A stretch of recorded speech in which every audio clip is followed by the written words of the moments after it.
Broadcasting live from Houston, Texas, and around the world. TV host, best-selling author, and radio personality Brad Gilmore brings you a collection of conversations with stars from movies. Matthew McConaughey. Brad Gilmore. Mark Wahlberg. Hey, how are you? The one and only Sydney Sweeney joins us. Sydney, how are you? I'm good, thank you. How are you? Tom Hanks and Robin Wright in my favorite movie of the year. Guys, thanks so much for joining the show. Oh, thank you. Well, thank you. Jessica Alba and Lizzie Mathis. Ladies, thank you so much for joining me. Thank you. Kevin Costner joins us. Thank you so much. Thank you. Television. Jimmy Fallon joins us this morning. Jimmy, how you doing, my friend? Good morning. Thank you so much, Brad, for having me. I appreciate this, bud. One of my all-time favorites, Vince Vaughn, joins us right now. Vince, thanks, man. Oh, great to be with you, Brad, and great to be talking to Houston. Good morning to you. We got Owen Wilson. We got Judy Greer. Thanks for joining the show, guys. Thank you. Jay Leno joins us. Jay, how you doing? Hey, Brad, what's going on? We got Anna Sawai joining the show. Anna, thanks so much for joining us. Thank you, Brad. Music. Lola Monroe. Thank you. Thank you for having me. The legendary frontman of AC/DC, Brian Johnson, joins us right now. Brian, how you doing? Good morning, Brad. What looking at talking me funny, lad. Megan Trainor. Thank you so much, Brad. You're awesome. Paris Hilton, the infinite icon herself, is on the show. Paris, love the film. Thank you. I'm so proud of it. And more. This is The Collection. Now your host, The Boat. Brad Gilmore!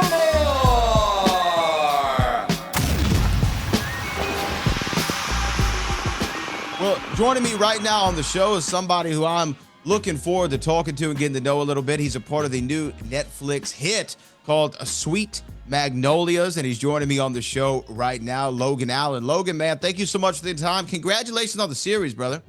Thank you, man. Yeah, no, thanks for having me, bro. I'm excited to talk about it. Okay, look, let's jump right in though. Where does this journey, before we get to Sweet Magnolias, where does the journey begin? What's day one? What's the origin story? Where did you realize this is the path that I'm taking in my life? Yeah, it's a wild one, Brad. I played football and played sports growing up, and that was kind of my thing. And then I stopped growing in like 5th grade, brother. All my friends kept getting taller. I stayed about here, and I was like, okay, well that might not be it because I'm playing against kids that are 6'4" now. And so my mom's a teacher, and she taught this whole family, over the span of like 10 years, like all the daughters. And the youngest one was and still is an actress. And I was maybe 10 years old at the time. I'm 21 now, maybe like 9 actually.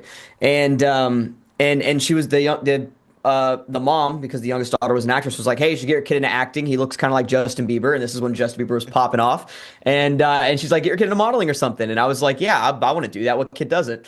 So we started doing it. And then I eventually fell in love with it, man. So I did it just because what kid doesn't want to be on TV? And then I booked my first Nickelodeon show in 2015, my first like big show. And that was kind of the start for me. That's when I started to really fall in love with the process, fall in love with the people. And I felt like that was my place. Well, you talk about the process, and I think that sometimes unless you spent time on a set of any kind, and I'll say last year I had a friend who was working on the show Landman on Paramount Plus with Billy Bob Thornton, and it shoots in Texas. So I went and spent time on the set and got to kind of see the process myself. And the waiting around, the arduous hours, we're changing the lights, you got to do this, that, and the other. You really do have to love the process of television making, of filmmaking, of acting, and knowing how to also be able to hit your spots, hit your marks, even if you've been waiting and you feel like you were ready, and then you got to wait for 3 hours or whatever the case may be. Really is. It's a physical and mental grind that I don't think people really put as much stock in as they should. 100%. And I think it's Coleman Domingo, if I'm not mistaken, that says this, but he's like, as actors, we only get to act like 5% of the time, because the other 95% of the time, it's the whole audition process. We get there, we got to do the fitting, right? We got to get to set. We got to just chill for a little bit, do the blocking, do all this. And then you're filming for a couple of minutes, and then you cut, and then you talk about what happened. You get notes, whatever, you change things up, you go and you film again. So you only get to act 5% of the time throughout the entire process. And especially, Brad, like you're talking about, a lot of waiting around. When you have a big scene that's really emotional or whatever it is, man, and you're just kind of sitting there waiting for it, you kind of get in your head a little bit. So you got to be very mentally in the game and in the moment, for sure, man. But for me, it's that 5% that I do get the chance to actually do what I want to do. it's freeing, man. I can't really explain it. Like for the longest time, I couldn't really pinpoint it. I think I've been able to pinpoint it now, but it's just it's this.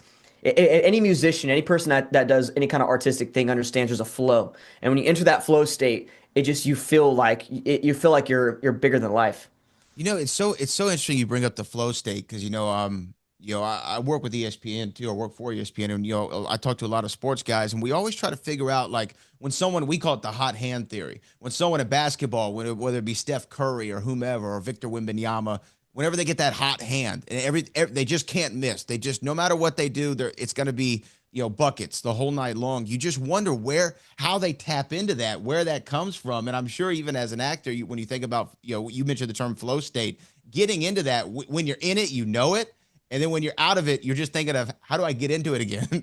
Yeah, no, genuinely, man. And it's funny. For the longest time, I thought all the greatest actors were consistently in that state, but they're not. And so I was like, there's all this self-doubt growing up. And then I've started, been able to, obviously, the more and more I've worked, the more people I've gotten to meet. And it's been incredible.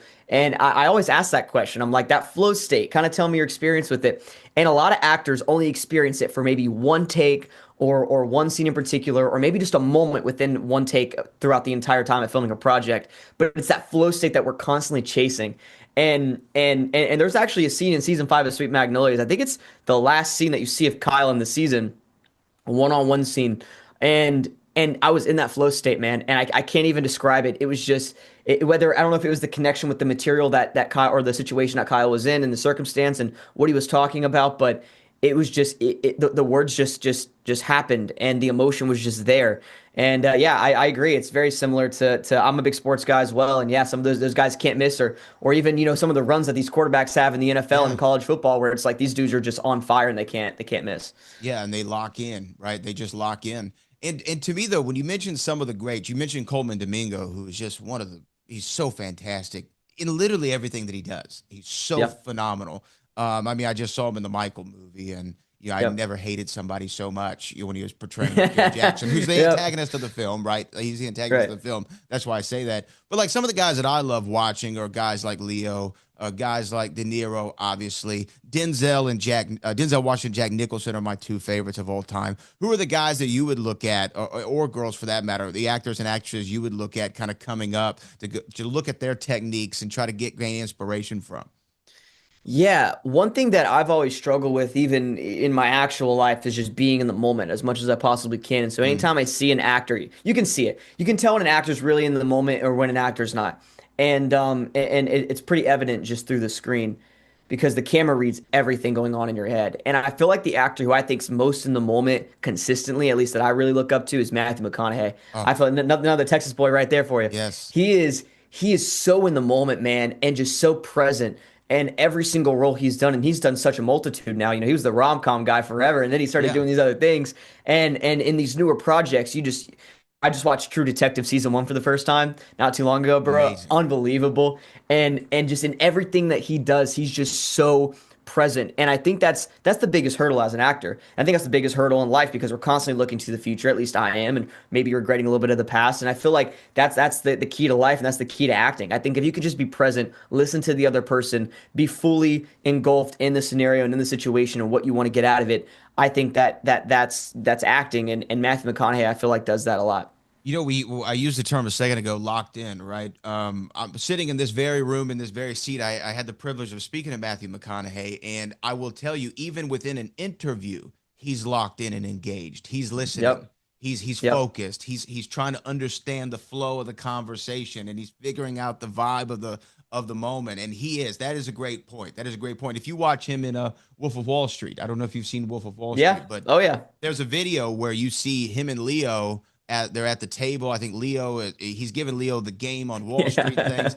And so much of that is not into the script. It's not what was scripted at all. It was those two actors figuring it out, and Scorsese giving them that room to find the scene and find the moment. Have you had that opportunity? Because I know television is a little bit different medium, but have you had that opportunity to kind of be able to find something with another actor and the director kind of let you cook? Yeah. 100%. Not on that extent, because yeah, that Sure. like you said, that script is they did something completely different, dude. They Maybe just maybe went all three the way off. lines. Literally, bro. It's like gotta get those numbers up, man. No, Those are but rookie numbers, pal. but no, I feel like anytime like Sweet Magnolias is they like to stick to the script as Right. much as possible Of with course. words, specificity. But I do think that they actually do a really good job. Like they especially in the blocking will let us experiment, let us try different things, and that's what blocking rehearsal is, man. Just figuring things out. I constantly every actor, a lot of actors will just have that script in their hand just to have it there because they're not really locked in on that. We're not locked in on the objective. We're locked in on the flow. It's with any art form. There's a flow to it, and we can even go back to sports. I mean, there's a genuine rhythm and a flow to sports, whether it's football, basketball, whatever it is, and same exact thing with dancing, same thing with acting. That I think go hand in hand. And so yeah, I think just finding that flow in that rehearsal state, in that blocking state is really important. And yeah, even on shows that are more word specific, I think they do still give you a lot of freedom because they want life. You want to create life. And if you feel like you're boxed and you're not able to actually be free or implement things that are natural to you, then you can't have a structure that's going to be a one size fit for everyone. You gotta have a director on set or a producer, or showrunner, whoever it is, that's going to allow you to be free. And I feel like we have a lot of that on Sweet Magnolias, which is really a blessing. Well, because you're right, especially in a show like Sweet Magnolias, excuse me, or anything that you find that's a scripted series. Again, when we talk about like the things that people don't always consider when you talk about acting, like you said, 5% of the job is actually acting or what have you. But the blocking, right? Like hitting your mark, hitting your spot. The camera needs to know where you're going to be. The light has to be right. So the ability to kind of move around and be in a constant movement isn't always afforded to an actor, right? And so you have to figure out how to be comfortable and find that character, find that moment, sometimes even in an uncomfortable situation. Right. No, 100%. I mean, it's wild. You have to be as in the moment as possible. But while you're doing that, like you said, you got to find the light. You have to communicate with the camera guys, like and then with the director as well, because you don't really know how. I mean, you can kind of get a feel. Like I said, you could feel that flow state when you feel the flow state in certain moments, but you genuinely don't know what you're feeling and how that's being interpreted on camera, because you could be feeling a certain emotion, Brad, but the way that it's actually interpreted on the camera and the way that the audience is feeling while watching it can be totally different. It's actually something really cool. Is I get a lot of people that reach out to me on Instagram and stuff, and they're always like, yeah, that one scene made me feel this way, or Kyle was doing this, and I was like, it's not really what I was going for, but it made you feel something, so I guess I did my job. But it's so fascinating, and so going back to your point, yes, it truly is a trust in your director that you're doing what you need to be doing. The camera guide to be where you are, where you need to be. Like, it's really just everyone has to work together. Well, and you're right too, though. You don't know what an audience is going to resonate with, right? I mean, even if you write a novel, you make a movie, you make a show like Sweet Magnolias, whatever it is, you don't know what the people are going to take away from it, and your intention might not be the thing that because look, we're an amalgamation of all of our thoughts, experiences, and ideas. And what's happened to us. And so we might interpret that moment completely different than the way you intended it as the actor. But still, as long as the people are feeling something and they're engaged, I mean, that's the ultimate goal. 100%. Yeah, no, that's a great point. Two people can look at the same exact scenario and then can see two totally different things.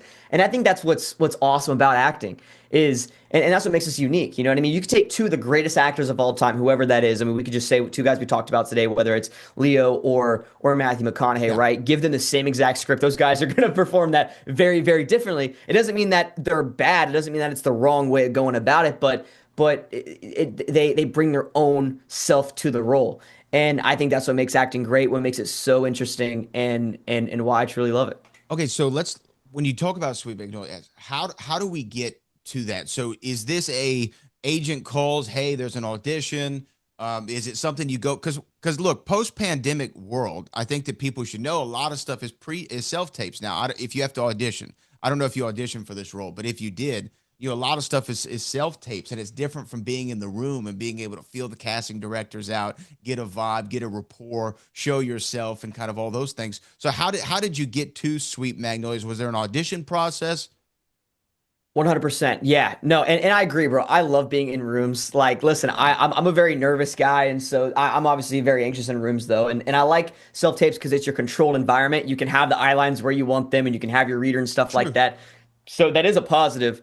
But yes, the vibe, you don't know what's going on. And sometimes it's for the better because sometimes you go in and they're just not paying attention to you at all, and you're like, all right, this is not good. But no, but yeah, I did have to audition for it, and yeah, my agent came to me and was like, "Yo, here's another audition. Do what you want. Just get that to me in a couple of days." Went and did the audition. A month maybe went past maybe, and they're like, "Hey, we got the call back. Come up to Atlanta for an in-person callback." So I went up to Atlanta, did the in-person callback, went really well. Did the same exact scenes I did in the self-tape. I think it was like 3 of them or 2 of them, and then a couple months later, I got the job. So it was just a one callback deal. Got in and out of there, and luckily, that experience was really good. That callback experience, everyone was really engaged. They were really locked in. The thing though too about callbacks and in person, like and even with self tapes, you don't know how good you did. You don't know. You go in there, all you can do is go in there, just do it the best that you think you can possibly do. Because there's auditions where I think I did absolute trash and I get the role, and auditions where I think I did great, didn't hear a word back. And so you don't know, man. It's such a weird. There's no criteria to hit, right? It's not hit this, hit that, hit this. It's here you go. Do what hopefully you like it. That's a very scary process, but that's what we have to do. It's part of the game, right? It's just part of the game. So when you get the role, we're gonna go shoot this show. Netflix is attached, right? This is the biggest platform in the world right now. There's nothing bigger than Netflix, and that's respect to every other television and streaming platform, but they're the juggernaut. They're the biggest out there. That's where the audience is worldwide. Do you think about that in the sense of like, wow, this is going to be on the largest possible platform that there's out there, and it's going to be my show that I'm in? Yeah, dude, I was 14 when I booked it. 14 years old, and I turned 15 when we started in like the middle of filming.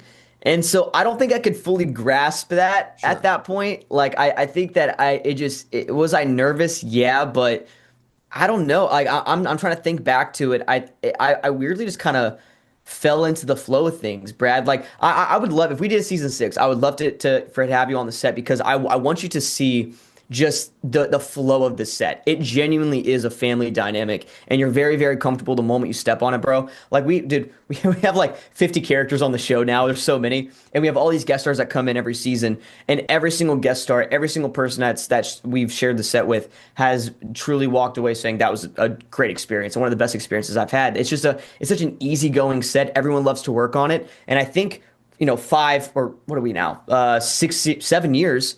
Now because we filmed season 1 2019, 7 years now into filming this, like it's gotten even more and more and better, because we all know how each other work now, or how we all work together. But no, it truly is a great set, and I think that made me very calm. I mean, the first day is always scary, you know what I mean? But I've kind of eased into it very quickly, for sure. Well, that's what I was actually going to ask. Like when you have so many seasons of a show, right, and it becomes this well-oiled machine. And people come and go, I'm sure, but the nucleus stays for the most part, especially behind the camera. When you walk on first day of shooting of a season 5, like does it feel like, okay, I already know what the assignment is, like I know what I'm gonna do, or do you still have like those first day of school jitters? Oh, bro, I get nervous like every day, dude. I'm like, oh God, what's going on right now, dude? Especially when you're 5 seasons into a show, you gotta get that imposter syndrome too of like, we've done this 5 times, dude. 5 times I've come out here and I've been lucky enough to play this character. But the character so well, bro, that like it's the scenes are very, I don't say easy, but they're very easy to get into, right? And they do a good job throwing challenges at you. I make jokes. I'm like, Kyle's never happy, dude. This poor guy, like he just does not get a break. I'm like, what are we doing right now, bro? Crying every season. But no, it's great, and they might see me. What I love about the showrunner and Cheryl and the entire writer's room is that they see when we're getting a little comfortable. They see when we might be kind of, to get a little too, and then they throw something at us. And I love that, man. That happened in season 4. There was obviously a couple big bomb drops. That season's already out, so I can talk about it. But my dad in the show dies. He passes away. And so then that happens, and that kind of just takes Kyle for a little bit of a toll there. And But it leads to great character development and really leads into this season. But anyways, to answer your question, yeah, no, it's terrifying. It's very, very scary. Yeah. It's terrifying. Absolutely. Okay, for you coming up and having, this show at such a young age and, experiencing it and experiencing through the audience, because we live in a day where we get that instant feedback, whether we want it or not, solicited or not, on social media, it's there, Yeah. right? It's ever present. Yeah. It's omnipresent. Are you somebody who likes to go and look a lot about what people are saying about your performance or the show, or do you take it with a grain of salt? Do you try to just ignore it altogether? Because people are going to praise you and people are not, right? That's just the way that life works. Yeah, man. That stuff scares me, for sure, man. Luckily, 99% of it's positive, which is really, really cool. The most negativity I've ever gotten is when I was on Stranger Things and I threw the milkshake on 11, and then all the fans were in my DMs going, "Why would you do that? What'd you do to 11?" I was like, "It's a show, man." I'm just doing my job. Literally, bro. I was like, "That's what the script said. Throw a milkshake." That's what I did 6 times. But no, and so yeah. Luckily with Sweet Magnolias though, man, Kyle's like such a sweetheart and just such a down to earth, southern kid that like, people, you can't not love the kid. Except for season 2, he had a little bit of an attitude in season 2, but he got that figured out pretty quick. But everything's nice, man, and that negativity that's there, the positivity is so overwhelming that it just washes that away. Well, let me ask you this too, like on the other side of the camera, because obviously when you're in front of the camera, you're saying someone else's lines that they wrote. You're listening to a director who's trying to craft their vision of the story, and you're a tool. You're all thinking singularly, acting collectively, trying to make this thing work. I know that you have other aspirations other than in front of the camera. Behind the camera is also something that you're very interested in writing as well. How are those tools? Well, let me ask you this: how are those parts of the process challenged you more? Like when you think about looking at, because to me, writing is such an arduous process. It is an arduous process. There's the intimidation of the blank page. There's the trying to figure this story out. And instead of thinking just about, your character in say Sweet Magnolias or wherever, you're thinking about all characters. Yep. Every arc, every way that every scene is played. How is this propelling a story forward? Like, is that just not some of the most, like, it's rewarding, but it's also an arduous process. 100%. And I've just finished my first draft for a feature that I wrote. It's like over 110 pages. Thank you, brother. And it went well, but now I'm in the revision process and I'm like, editing a little bit. You change one thing, it affects everything. Yeah. And so like, then it's like, oh shit, now I gotta go change this. I gotta do that. It's terrible. But once it clicks, it's the best feeling in the world. Like I feel like, no matter what you do, it's throughout life and whatever, a career path you take. But whenever something clicks and it actually works, that feeling is so, so good, especially in an art form, because acting is very spontaneous. And so something can click one take and not click the next take. But whether like it's character building or whatever it is, man, when you figure something out, man, in the art form and that rhythm is there, you're one step closer to that flow state that we were talking about. Yeah. It's the best thing, man. So yeah, no, it's very tough. Like I said, I'm writing that. I've helped my buddy direct a few short films that we've done as well. And so, it made me gain a lot of respect for directors and ADs and writers and stuff. I'll tell you that right now, man. And it's helped me out a lot as an actor, Brad. Like I feel like I now know that every single word is on that page for a reason, right? As actors, you might look at it and be like, okay, that's a throwaway line or whatever, blah, blah, blah, whatever. No, every single line is there for a reason. And the writer has an actual, like, literally, I will walk into the Sweet Magnolias office and they have boards, like timeline for the complete arc of the characters each season. Each character has their own like little board. And I'm like, that's wild, dude. Like which it makes sense, but you just don't think of those things. And it's like they put insane heavy detail into every single moment, every single line, every single scene of this character. It's placed for a particular reason. And I think that's opened my eyes and made me a much better actor. So I tell that to everyone that's either an actor or director, whatever it is, to just go try the other branches of the system, because I think it will really feed into what, you really want to do. Well, I think, it all helps, right? Whether you're writing, it's going to help your acting. With your directing, it's going to help your acting. If you're acting, it's going to help your directing. It all feeds one another. But again, to me, one of the great screenplays ever written is Back to the Future, and if you study the Back to the Future screenplay, you see what you just said. Every word is so important. You know, what they're doing in the first act and all the laying of the pipe and the exposition is to pay off by the time you get to the third act. You go, oh, that's why they said that. That was the purpose of this. You know, what felt like you said a throwaway line was not at all. Like, this was setting up a major part of this character's development that we see pay off at the end. And so when you were writing your feature, what did you go and read the Sid Fields books or the Save the Cat, or did you find an outline that you liked, or did you just go with how, look, I've done this, I've watched so many movies and shows, I'm going to write this kind of the way that feels right to me? Yeah, I know the three act structure very well, and so I was like, okay, so what I did is when I was filming season 5 actually last summer, or I guess a year ago now, geez, that's crazy. I just wrote a bunch of like 10-minute short stories and came up with little ideas, and I wrote like maybe like a 6-page scene for different ideas, and then there was this one idea that really stood out to me, and I was like, this can be a feature, and so I took this 6-page scene and just started writing. And I wrote the outline and got detailed there. It was a little bit of a couple month process, but then I kind of loosely followed the outline, started incorporating a lot of things. And I know there's a lot of directors that don't like, or writers that don't like to outline. You look at Tarantino and a lot. That's why these movies are so unpredictable when you're watching them, because he didn't even know what the hell was going to happen next. But I think one thing that you brought up is the little tiny details that you sprinkle out, throughout the exposition, throughout the second act that leads into that, climax, that third act, whatever it is.